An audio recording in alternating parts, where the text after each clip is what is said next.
Bonsoir, bienvenue à Radio Primitif dans l'émission Tout Art. Nous recevons aujourd'hui Johan Raclo. Bonsoir Johan. Bonsoir. Donc vous êtes dessinateur depuis très jeune. Oui, ça va faire maintenant 15 ans que je dessine. Et qu'est-ce qui vous a donné envie de percer dans le dessin ? C'est l'envie de dessiner, l'envie de découvrir ce métier, le fait de prendre plaisir à dessiner, qui me donne envie justement de faire toute ma vie du dessin. Avez-vous eu des références de dessinateurs qui vous ont donné cette envie ?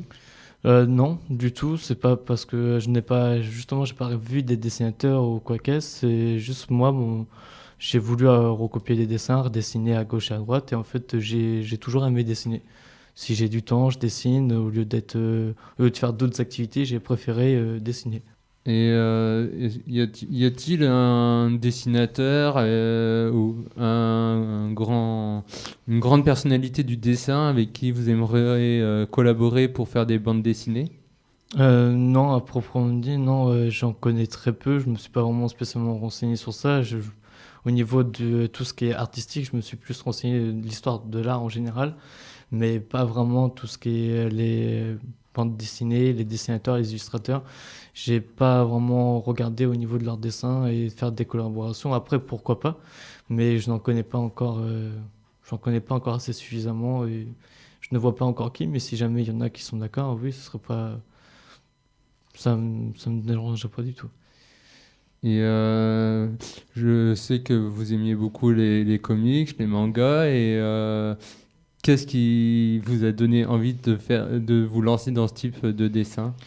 Bah, parce que justement, depuis tout petit, j'ai toujours aimé regarder tout ce qui est les mangas. J'ai toujours aimé lire des mangas, lire des comics, et justement m'évader dans ce genre d'univers où il y a des super-héros, des ennemis, et puis représenter ces personnages-là, justement, ça m'a plu. Justement, j'ai pris plaisir à les dessiner parce que c'est des personnages que j'aime, et puis même d'autres personnages que je n'attire pas spécialement l'attention.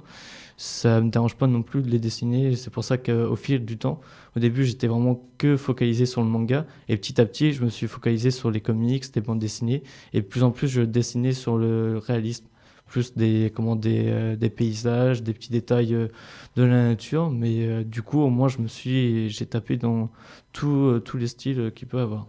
Donc du coup, vous avez pris des cours de dessin ? Non, du tout. Du tout. Non, j'ai fait comment une école, justement, ma mise à niveau en art appliqué via le CNED.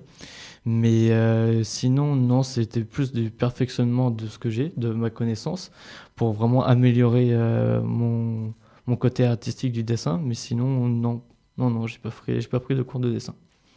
Regarder une simple BD ou un simple manga, ça vous a même aidé ?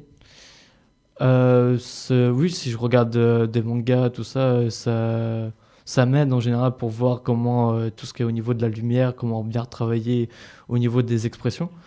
Mais c'est juste de l'aide comme ça. Mais sinon, c'est pas vraiment des personnes qui vont me faire des cours à proprement dit pour travailler les bases. Non, c'est vraiment plus pour peaufiner le dessin plutôt que créer la base. Et pour vous, c'est plus une passion ou un futur métier ? J'aimerais que ce soit plus qu'une passion, justement, que ce soit justement mon métier. J'essaie petit à petit de rentrer dans cet univers-là pour en faire mon métier. Et là, ça commence à en porter ses fruits. Petit à petit, j'arrive à faire ma publicité, entre guillemets, de partager un peu plus mes dessins à tout le monde, de faire de plus en plus de conventions. Et là, d'avoir la chance justement de passer à la radio via vous, justement pour me faire encore plus de pubs et pour essayer d'avancer petit à petit dans ce domaine-là. Et peut-être en faire mon métier. Nous allons faire une petite page de pause dans notre émission Tout Art avec en musique Fauve, l'infirmière. J'ai besoin de toi comme d'une infirmière. Quand je me demande ce que je fous ici et que je colle ma tête pendant des heures sur l'oreiller. Tétanisé, assommé, incapable de rien. J'en ai marre de faire semblant. J'en ai marre de faire comme si tout me glissait dessus. J'en peux plus d'entendre les sirènes, même à travers le double vitrage.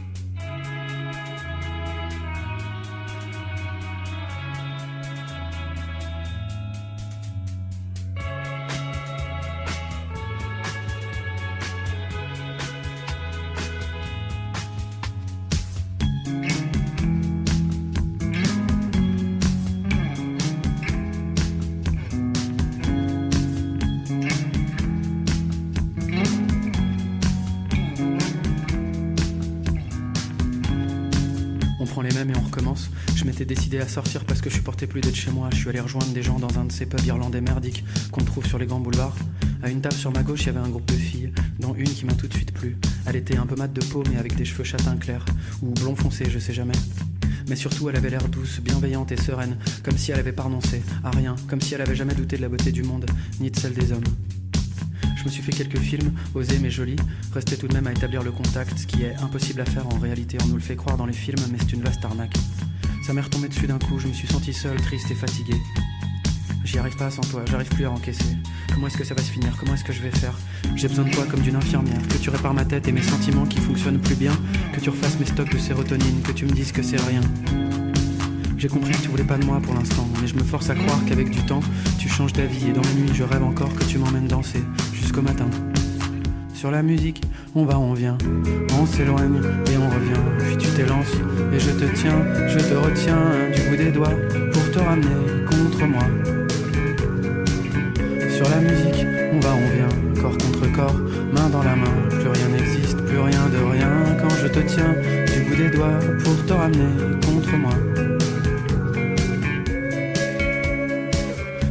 Tirer de mes pensées de la pire façon possible. Une grande claque sur l'épaule, le truc que je déteste, envoyé par un genre de rugbyman pas très discret, un gars que je connaissais un peu. Alors ça va l'artiste, il me dit, les amours, tout ça. D'ailleurs au concert tu dois bien te faire plaisir mon salaud. Le genre de choses qui met tout de suite super à l'aise, qui te rapproche encore un peu plus de l'eunuque dans son harem. Je lui réponds que ça c'est soit un mythe complet, soit c'est moi et mes petits camarades qui sommes des manches. Évidemment il se met à me charrier, me dit que c'est pas possible, que j'ai un problème, que je suis pédé. Pauvre vieux, si tu savais combien de fois je me suis posé la question, sincèrement. Qu'est-ce qui déconne chez moi? Pourquoi dès qu'il y en a une qui est gentille, je me barre en courant? Ça m'est retombé dessus d'un coup, je me suis senti seul, triste et fatigué. J'y arrive pas sans toi, j'arrive plus à encaisser. Comment est-ce que ça va se finir? Comment est-ce que je vais faire? J'ai besoin de toi comme d'une infirmière, que tu me dises que je suis hors de danger, que mon état va s'améliorer, que tu passes ta main dans mes cheveux, que tu prennes ma vie pour en faire quelque chose de mieux. J'ai compris que tu voulais pas de moi pour l'instant, mais je me force à croire qu'avec du temps, tu changes d'avis et dans mes nuits je rêve encore que tu m'emmènes danser jusqu'au matin. Sur la musique, on va, on vient, on s'éloigne et on revient. Puis tu t'élances et je te tiens, je te retiens du bout des doigts pour te ramener contre moi. Sur la musique, on va, on vient, corps contre corps, main dans la main. Plus rien n'existe, plus rien de rien quand je te tiens du bout des doigts pour te ramener contre moi. J'ai besoin de toi comme d'une cigarette ou d'un verre à chaque fois que je dois sortir dans la foule. Je me dis que ça peut pas être comme ça, qu'il doit y avoir autre chose. Jusqu'ici, j'ai pas trouvé des tonnes de raisons d'exister. Mais j'ai besoin de croire en quelque chose de profond, de solide. J'ai besoin d'être porté par un espoir. Je voudrais faire l'effort permanent et sublime. Je voudrais être à tes côtés, simplement. Pour que la vie ne puisse jamais nous mettre à genoux. J'ai besoin de toi comme d'une infirmière, que tu m'aides à trouver le sommeil, qu'on se réveille dans des draps blancs, que tu me dises que c'était qu'un mauvais rêve, que tout ça c'est derrière moi maintenant. J'ai compris que tu voulais pas de moi pour l'instant, mais je me force à croire qu'avec du temps tu changes d'avis et dans mes nuits je rêve encore que tu m'emmènes danser jusqu'au matin.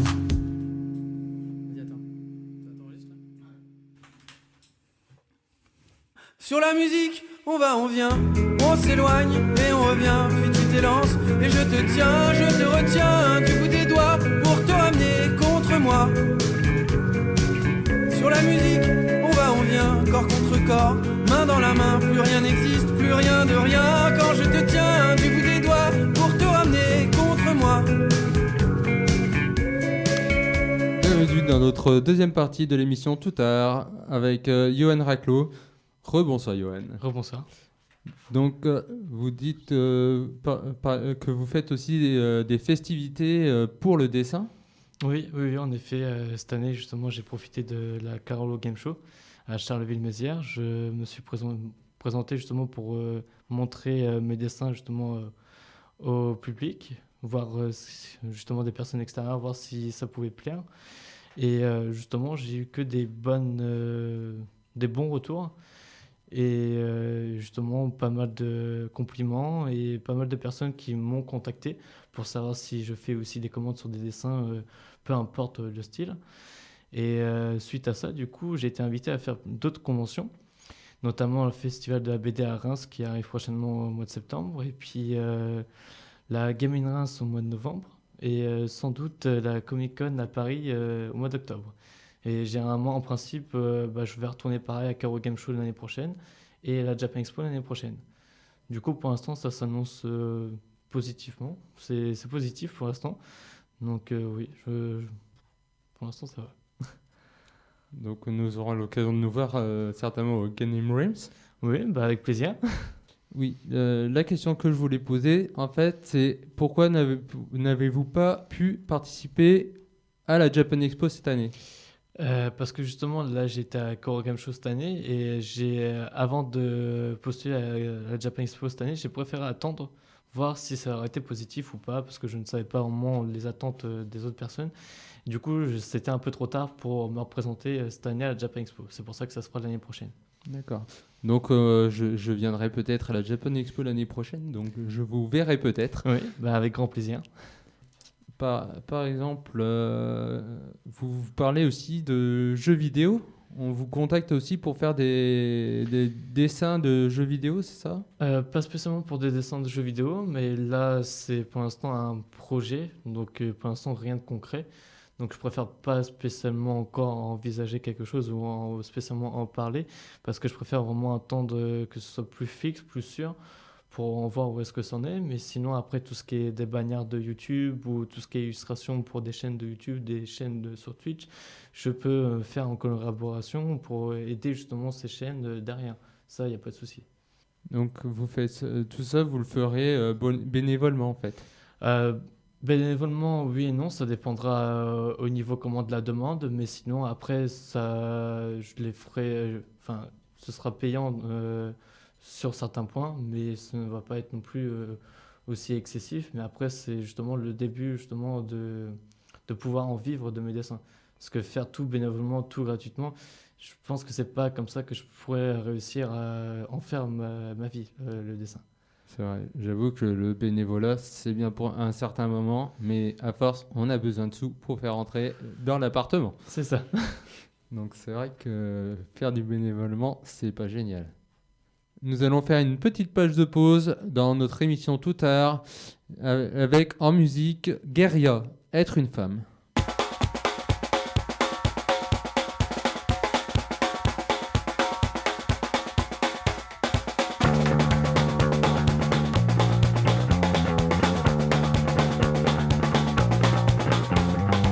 J'aurais voulu être une fleur pour me faire arracher. J'aurais voulu être ma sœur, elle est plus raffinée. J'aurais voulu être vendeuse dans un marché. Au plus j'aurais voulu être chanteuse, mais pas dans Superman. Je préfère être clown, être dans ta gloire. Même si les hommes font croire qu'ils sont bons, tous les hommes sont des cons. Tous les hommes sont des cons.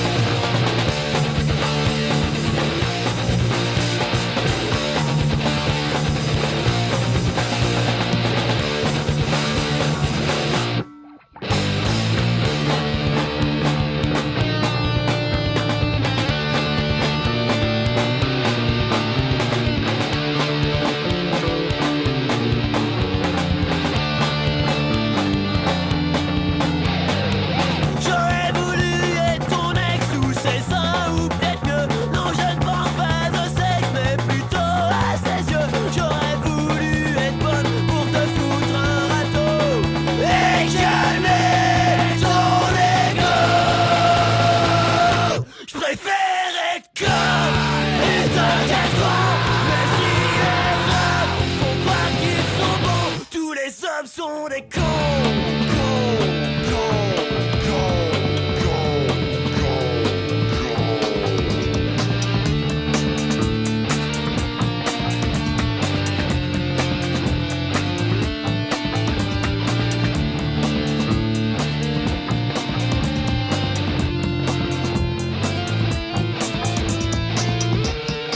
Bienvenue dans notre troisième et dernière partie de l'émission Tout Tard, avec toujours Johan Raclo.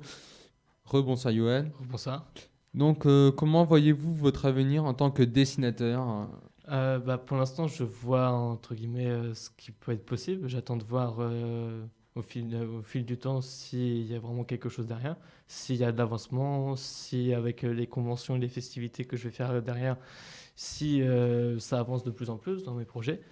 Et puis après, si jamais j'arriverai à en vivre de mes dessins, oui, en tant que je pourrais faire des collaborations ou en tant qu'illustrateur, enfin tout ce qui touche avec le dessin, y a pas de souci. C'est vraiment, je verrai bien au fur et à mesure du temps ce qui en est. Comme on dit, il faut prendre chaque jour comme il vient et C'est ça. prenons le temps au temps. Voilà, Comme on dit, chaque jour est un nouveau jour. c'est ça.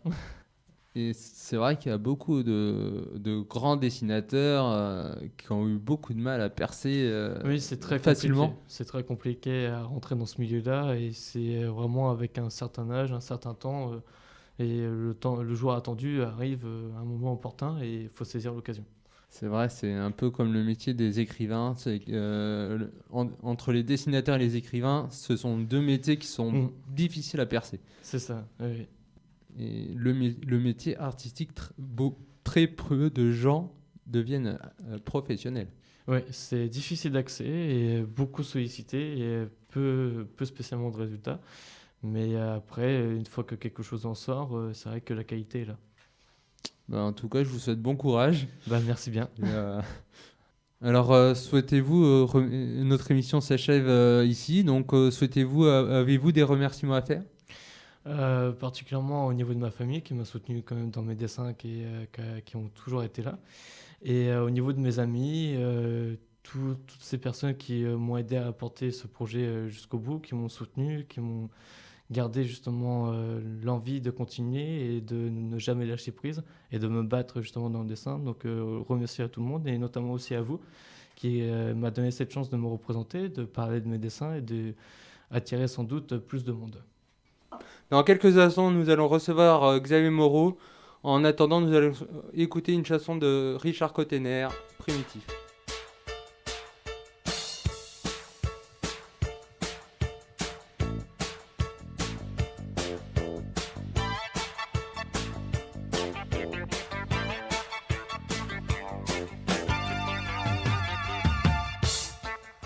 Tu être un joli bon coup, moi être zinzin de ta fantaisie. Tu rendre moi fou de vous, car tu être belle à l'infini.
Bonjour, bienvenue dans l'émission Tout Art sur Radio Primitive 92.4.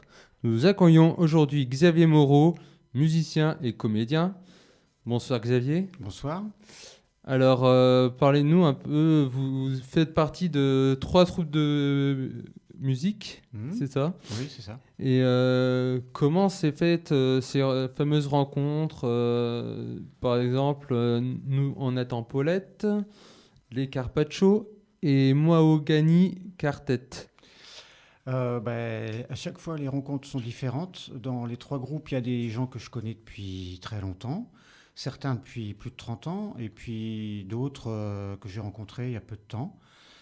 Et comme tous les groupes, il y a des rencontres, ça se met en place petit à petit, on répète, on essaye, et puis des fois ça marche, des fois ça marche pas.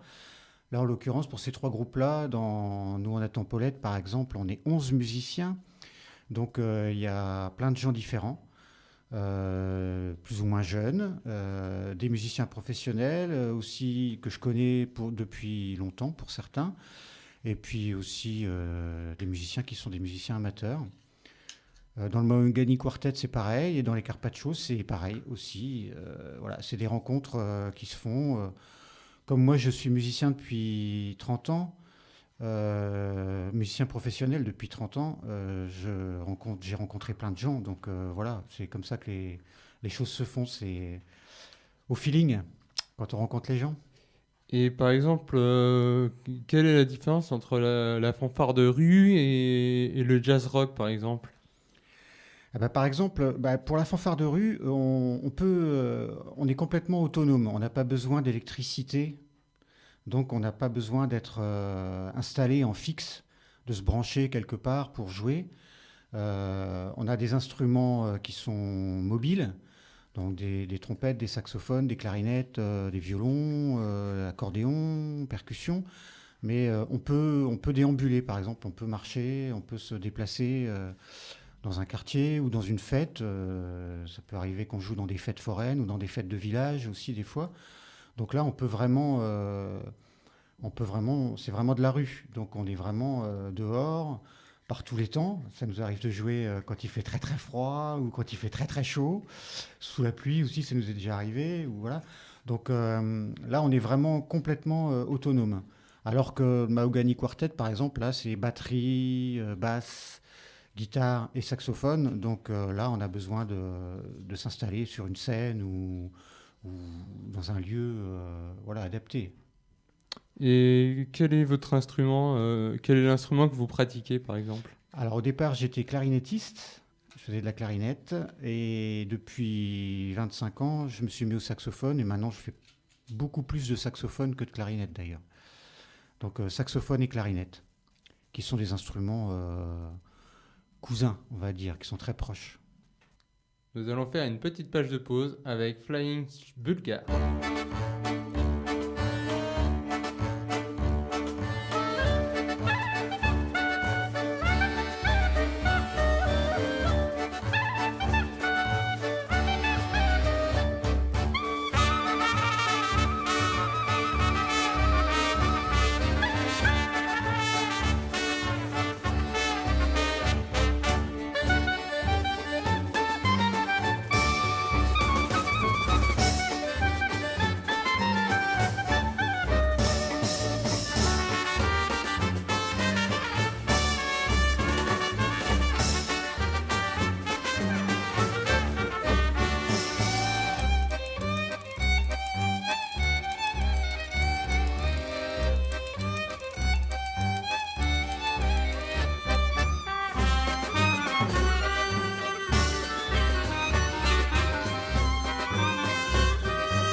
Bonjour, bienvenue dans notre deuxième partie de l'émission Tout Art avec Xavier Moureau à Radio Primitive 92.4.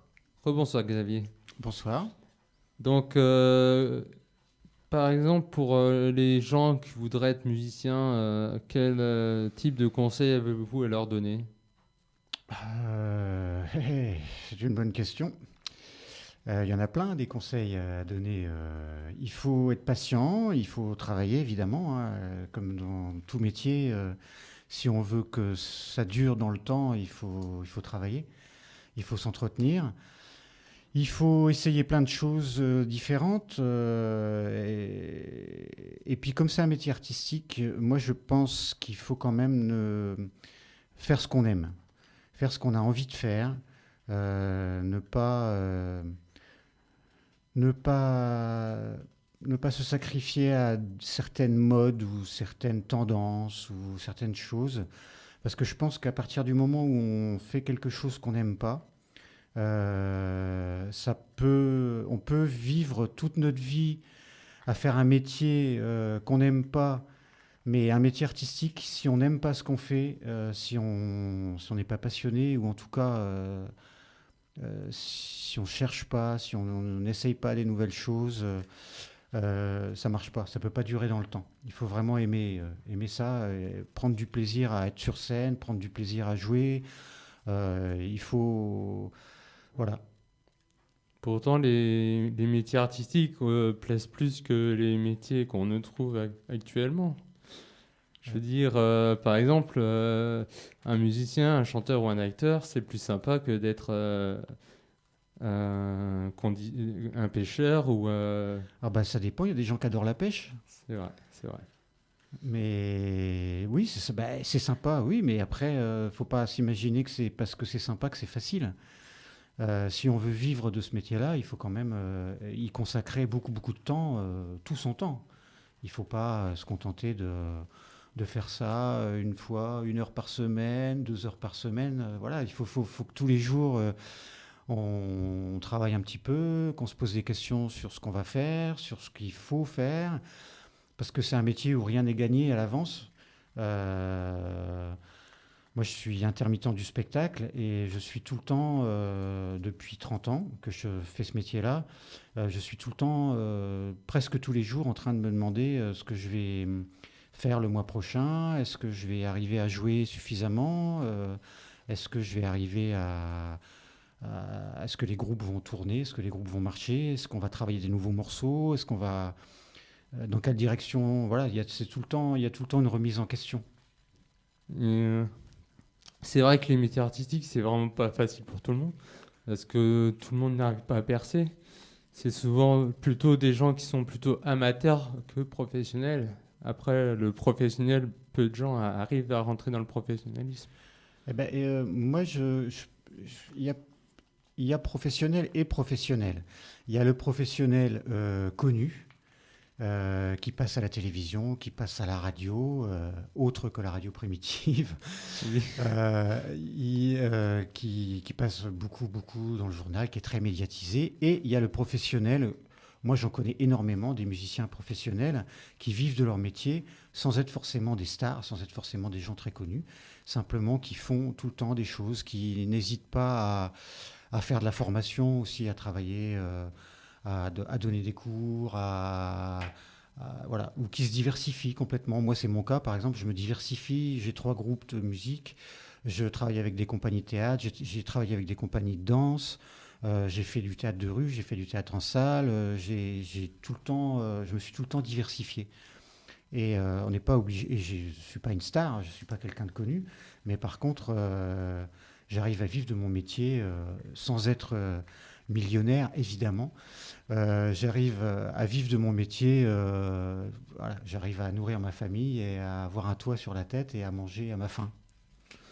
Par exemple, que pensez-vous, par exemple, du professionnalisme médiatisé, par exemple? Ah ben c'est très bien, c'est très bien. De toute façon, on a besoin, un artiste, il a besoin que le public vienne. Il ne peut pas jouer devant personne. Enfin, en tout cas, à moins que ce soit un musicien qui ne fasse que du studio. Mais moi, personnellement, je fais beaucoup, beaucoup de, de spectacle. Je suis tout le temps en représentation et j'ai besoin du public. Donc pour que le public vienne, il faut être médiatisé un minimum. Il y a le bouche à oreille, il y a les petits médias, il y a les gens apprennent à vous connaître aussi, disent ah tiens tel groupe je les connais, j'ai déjà vu, c'est vachement bien, je vais retourner les voir. Et puis après il y a effectivement ceux qui sont très très très médiatisés, ben, c'est bien pour eux s'ils ont les moyens s'ils ont le talent ou les gens ou le staff technique derrière eux, le staff logistique qui leur permet d'être médiatisés, c'est très bien pour eux. Moi j'ai rien contre. Hein. Nous allons faire une petite page de pause avec, en écoutant Mahogany Quartet, Target.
bonjour, bienvenue dans notre troisième partie de l'émission Tout Art avec Xavier Moreau sur Radio Primitive 92.4. Rebonsoir Xavier. Rebonsoir. Donc pour vous, le professionnalisme média, ce n'est pas un problème.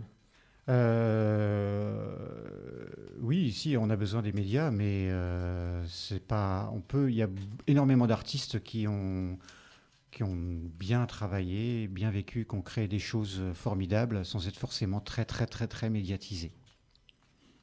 Et par exemple, je remarque dans le milieu de la musique, parfois, certaines personnes arrivent à devenir complètement déprimées, droguées. Pourquoi ? Parce qu'ils sont très médiatisés. Et pourquoi tombent-ils aussi bas ? Je sais pas. Ça, à mon avis, ça dépend peut-être de chacun. Il y a des artistes qui sont. Il faut dire qu'il y a des artistes qui sont assez tourmentés eux-mêmes, de toute façon, dès le départ. Pas forcément à cause du fait qu'ils soient artistes, mais. Et puis, il y a aussi sûrement, je sais pas, j'ai jamais vécu ça, mais sûrement qu'il y a une pression, on leur met la pression pour tout le temps être meilleur, tout le temps faire mieux, tout le temps changer, tout le temps. Voilà, je suppose qu'il y a des gens qui ne supportent pas cette pression-là. Mais bon, c'est pas mon cas, donc tout va bien. Heureusement que tous les artistes ne tournent pas mal, parce que... Ça, c'est les artistes, c'est aussi beaucoup les artistes qu'on pointe du doigt. On dit, ah ben, un tel... il est alcoolique, un tel il est toxicomane, un tel il est dépressif, voilà. Mais ça c'est des exemples parmi d'autres. Mais la plupart des artistes, heureusement, sont des gens tout à fait normaux. Parce qu'on sait que par exemple Serge Gainsbourg, par exemple, qui est très très connu, a vécu ça. Serge Gainsbourg, c'était surtout l'alcool, son problème. Après, voilà, c'est tout. Lui, il assumait très très bien son alcoolisme, Serge Gainsbourg aussi. Hein. Voilà, c'est tout. C'est vrai aussi. Il s'en est jamais caché. Hein. C'est vrai, c'est vrai. Alors, par exemple, quelles sont vos prochaines dates de concert, par exemple ? Alors, ça dépend des groupes. Il y en a sur mes 3 groupes, avec les 2 groupes de rue, donc les Carpaccio et nous, on attend Paulette. C'est la période printemps-été, c'est la période où on joue le plus. Donc, par exemple, sur Reims, je vais parler de Reims parce qu'on joue aussi dans d'autres régions, évidemment. Sur Reims, avec les Carpaccio, il n'y en a pas dans l'immédiat. On va jouer à Nancy, on va jouer à Haï, on va jouer à Reims début septembre. Sinon, avec nous, on attend Paulette. On joue le 5 mai à Prix-les-Mézières. On joue le 2 juin à côté de Châlons à Saint-Martin-sur-le-Pré. On joue le 14 juin à Épernay. On joue à Reims, le 14 juin à Reims pour la Coupe du Monde féminine. On va jouer au Stade Saint-Symphorien pour le match Italie-Jamaïque à la fan zone. Ça, c'est avec nous, on attend Paulette le 14 juin. Voilà, le 15 juin, avec Paulette, on joue à Épernay. On joue le 30 juin à Reims, au Parc de Champagne, avec nous, on attend Paulette, Marche des Réconciliations, avec Maison Coteau et Cave de Champagne. Après, 13 et 14 juillet, on fait des journées plutôt feux d'artifice, fêtes nationales, à Rethel et à Épernay aussi. Voilà, pour l'instant, c'est à peu près tout. Et par exemple, on peut suivre votre actualité. Vous pouvez suivre l'actualité de tous les groupes de toute façon sur nos sites différents. Mahogany Quartet, Nous on attend Paulette et Carpaccio. Et vous avez, les 3 sont sur Facebook. Les 3 sont sur Facebook. Les 3 sont sur Facebook. Et pour les Carpaccio et pour Mahogany Quartet, on a un site aussi où toutes les infos dessus. Il y a aussi possibilité d'écouter de la musique, de voir des photos et de voir les dates futures. Merci chers auditeurs de nous avoir écoutés. C'était l'émission Tout Art avec Xavier Moreau. Merci Xavier d'être venu dans notre émission. Merci à vous. Avez-vous des remerciements à faire ? Non, bah, je remercie la radio primitive. Personnellement, j'écoute la radio primitive depuis pas ses débuts, mais presque. Donc, voilà, je suis très content d'être là. Et puis, je vous remercie de m'avoir invité. Je remercie tout le monde. C'est avec grand plaisir. Merci Xavier d'avoir répondu à notre invitation. Et puis, je vous souhaite une bonne continuation. Merci. Et bonne soirée, chers auditeurs. Chers auditeurs, chères auditrices, merci de nous avoir écoutés sur Radio Primitive 92.4. Si vous voulez réécouter notre émission, allez sur notre page Facebook Radio Primitive tout à l'heure. Bonne soirée et à la semaine prochaine.